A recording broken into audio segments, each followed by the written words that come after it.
Asia জয়ী তীরন্দাজি সংবর্ধনায় গোয়ালাগাড়া পাঠ মন্দির। ঠাকুর রামকৃষ্ণদেব, মা শারদা ও যোগাচার্য স্বামী বিবেকানন্দের সদিচ্ছায় গোয়ালাগাড়া পাঠ মন্দিরের পক্ষ থেকে এশিয়া জয়ী তীরন্দাজ বাসন্তী মাহাতোকে সংবর্ধিত করা হলো। ঘরের মেয়ের মুখে এশিয়া জয়ের বিজয় কাহিনী শুনে পাঠ মন্দিরের তামাম ছাত্রছাত্রী সহ শিক্ষক শিক্ষিকা যেমন মন্ত্রমুগ্ধ হয়ে পড়ে, তেমনি আবার সীমাহীন আনন্দে আত্মহারা হয়ে পড়েন সকলে।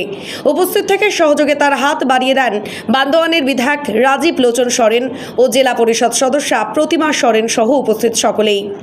এতগুলো মানুষের ঐকান্তিক প্রয়াস এবং ঠাকুর মা স্বামীজির কৃপা বলে আজকের দিনটিকে সার্থক করে রাখল গোয়ালাগাড়া পাঠ মন্দির পরিবার।